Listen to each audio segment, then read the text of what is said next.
What if I told you that learning camera compositions and framing techniques will improve your ability to render your artwork? Movies and TV shows have a lot in common with art because, I mean, when you think about artwork, essentially it's just a still camera image, right? And as we as the artists can move this camera any place we like to create a different composition, different emotions. And that's literally the same as what directors do when they're filming a movie, right? They use their understanding of how the framing depicts each emotion, and then they shoot their story. So for example, in this piece, I had the camera angle going from downwards to up because that makes this guy look much more powerful.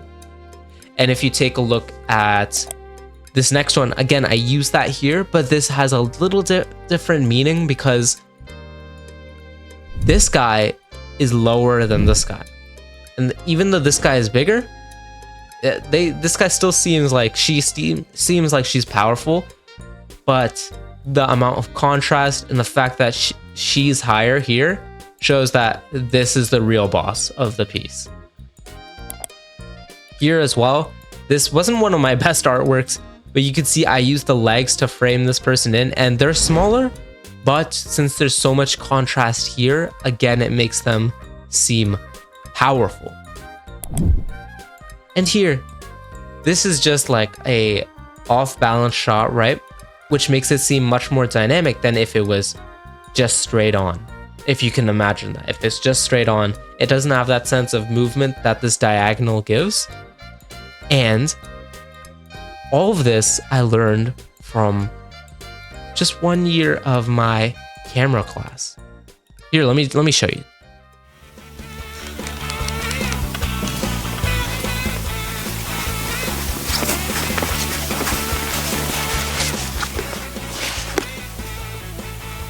Hey, do you have a charger? No, sorry. It's okay, don't worry about it.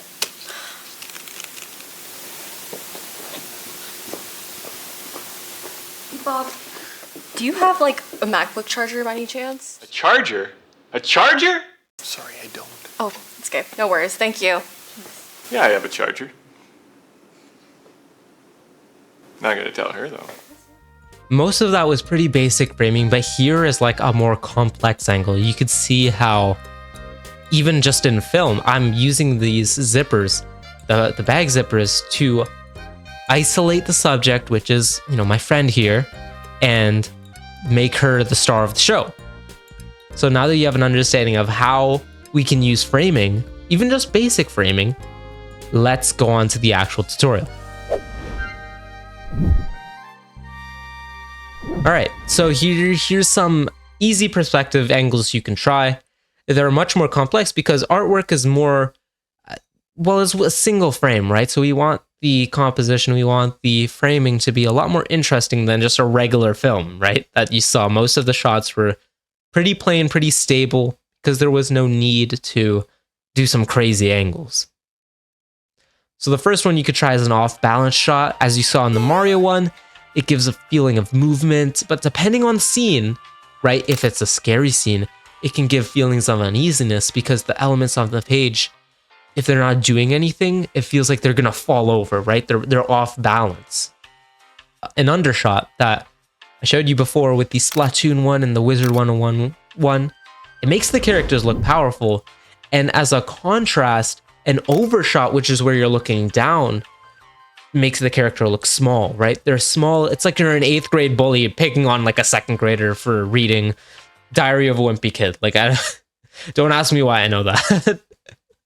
But and it's important to note where you're coming from in the world, because that can also change your compositions, right? So in Canada, we read from left to right, which is why I had to flip this piece, because the viewer's eyes were going to the ice giant first, right? So my first iteration of this piece, it was actually flipped, where I wanted it from right to left. But I wanted the viewer to sort of see the card first, and if it's on the left, but the giant's massive head is on the left as well, packaged with my terrible rendering at the time, it just didn't look good. because in Canada, we read from left to right. But if this was in Japan, for example, with manga, they read from right to left, so that could have worked there, right? And the last one is a wide shot can make the character seem small or like they're about to explore something big. As you can see with a lot of environment pieces, the character is quite small. This is an extreme wide shot, but it makes them look like they're facing this massive challenge. And a close-up shot shows deeper emotions, because if you have a wide shot and you're doing, an emotional scene, it's not going to feel as deep. Of course, there are exceptions to this rule, but just in general. So for in your next piece, using the PDF that I made for you in the description, plan your angles and the next shots that you want to use for your piece, right? Remember, it doesn't have to be ones that I told you, but have some reasoning. That's what separates an okay artist from a good artist, when they can actually explain why they do things a certain way. Why did you tilt the canvas? Damn it. Why did you make the ground off balance, right? Why did you choose an undershot? Why did you choose an overshot? When you explain why you do these things, it shows that you're not some sort of one-hit wonder like a fluke. So I'll walk you through how I applied each of this like lighting plus the background and the effects and all those different brushes that you need, because let's get some techniques down as well. So this Mario one, as you can see, the composition is more of a tilted way. This is like the ground is moving sideways. It gives some sense of motion, but also take a look at how I use the lighting. So I have the fire from Mario and Luigi's hands, which brighten up their whole like silhouette, and the background is dark. You see there, like all this is extremely dark. Even here, you can barely make out the clouds, right? Which makes this the focal point. This is where people are gonna see first, right? And also, one important shadow tip that I learned just the other day is that shadows will have the same color as the atmosphere. So as you can see here, the atmosphere is purple because it's nighttime, right? So the shadows here, so this shadow should actually be more purple. That's a mistake on my part. But on the face, you can see the purple here, purple there. This, I believe, was a purple on a multiply layer, right? Same with here. And the highlights should just be, the color of the lights. So obviously I have like different colors of red here, pink, green, and all that stuff, right? And one important thing I want to touch upon right now is that the brushes that you use, this is for digital art, right? The brushes that you use can be really helpful in making effects. Like all of this type of fire effect I used with one brush, because doing it with just a regular brush, one, I am not a master, right? I'm not someone who could just use a regular brush and make effects like this, right? Another thing I want to point out is how I use these effects to close the composition in on this, right? Because if this was all empty, sure, this would be here.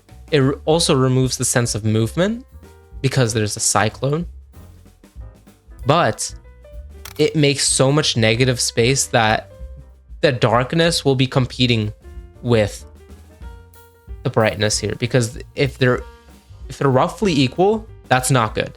If one is bigger than the other, so if the darkness was bigger than the light here, that could work. That seriously could work, because you have that contrast, right? When they're both equal, then it's like, okay, which one do you want me to see? But when one is bigger than the other, when it's 60-40, 70-30, 80-20, all that stuff, that's when the lighting and the contrast really work together to make something pop. So in this piece, I'll talk about what I would do different. First of all, I was just not having a good art day, if I'm going to be honest. I do like the composition, how I And here's the thing with compositions. I didn't tell you this before. You can use characters, limbs, and like objects to frame another thing. So here I use the knight's body and legs to frame Hornet here, to frame the enemy, right? Because there's all this space. And what I do with this space is I use effects to frame it into the knight, which frames it into Hornet. You see how that works? Obviously, the rendering here just wasn't that great. I didn't even render the sword here. I was just so done with this drawing. But if I had to do it over again, one, material separation, everything looks pretty similar. There's literally no rendering on Hornet either. And I don't even know what these weird particles are. So maybe I wouldn't do it again. So for this next drawing, you can see how I used, okay, not only do I have the downward facing camera angle, but rule of thirds. So if we break this down into thirds, as you can see, this is on the, I believe it's on the line. It's not going to be in the connection line, which that's where the most important things go. But just for this composition, maybe I could have moved this down a little bit to get her and then make her even bigger. But that's something I could have done for next time, right? As you can see here, again, I use these foreground elements to frame the characters in. So now the framing is like this, right? You see that all this empty space is just, it's going to make the composition look weird and unbalanced because there's this massive character here, right? But then there's this tiny character here. Some buildings, sure, but there's a tiny character and pretty small buildings. And then there's this massive character here, which just, there's too much weight on this side. Visual weight, that's an important thing to notice. So I use this foreground element to balance out that weight. Again, you could see how I used light background, dark character here, dark background, light character here. You see how that works? I use both of them here because that's what you could do if your composition calls for it. Obviously, it's so complex to say that every single composition can use these type of things, but for some techniques, you could see how I use the rim lighting here on the dark background to make sure she doesn't blend in too much. I made her blend in here too because I really wanted the framing to be more like this. You see? It's like a diagonal. Because what happens first is you see this, and then you see this, and then you see this. Or that's at least what happens to me. Or you see this, and you're like, oh shoot, somebody's about to get eliminated. And then there's this character here, right? And then that tells you the story. This guy is versing this guy. For this one, you can see I've used smaller lines. So in my first video, I talked about how you don't have to stick to one rendering style. These are like kind of two different styles, but similar. So downward shot, light is here. This is where the focal point is. This, it could have been really bright. Logically, it should be really bright, but I didn't want it to take focus away from the card because he's summoning this. So when you look here and you're like, oh, this is card, there's this, cool, handsome young man, probably owns an art channel, and he's summoning this giant, right? The giant is what I want you to see last because you're like, oh, shoot, there's this fire here to add some foreground elements. Because in Wizard 101, obviously, you have pips, which is like a currency that you can use during the battle to summon stuff. So you see this first. Then you see the wizard with his facial expression. Looks like he's about to face something, right? And everything around here is bright. But then you see here, all this other stuff is fairly dark in comparison, right? That's an important thing as well. In comparison. So overall, this isn't that dark. But in comparison to the super bright part, everything else feels dark, right? And again, this light here, although the rim light doesn't really make sense here because this light isn't harsh enough to cause that, I use the rim light to just separate the character from the giant back here. It felt like it was blending in a little bit too much. And yeah, I use foreground elements to add some sense of movement. The effects, again, I use a cyclone to, again, add some sense of movement. Just a quick tip here, fire blurs things because it's so hot. right? So I use the fire to blur the stuff because I honestly I don't want people to look here too much. It's a cool it gives the effect of foreshortening, which I wanted, but then I don't want people here to stare at this too much. As you can also see, I used obviously this isn't perfect, but when you look from afar, this looks like metal. This is shiny, this is all shiny. The wood here could use some work. Really could use some work. That's probably what I'm going to work on later. But the skin here, it's soft, right? Same with the cloth is also soft. But then the metal and the ice is what I really liked. Because you can see again, the clear material separation. One quick tip about skin, you can put some really bright light here. Like what I used is color dodge. And I pick like a bright color. I believe I picked a bright blue.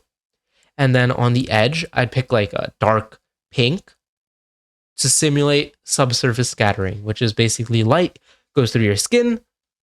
I believe there's blood there, so there should be. So the blood affects the light, and then the light comes out, and the light's more red because the blood is red. That's the bro science version.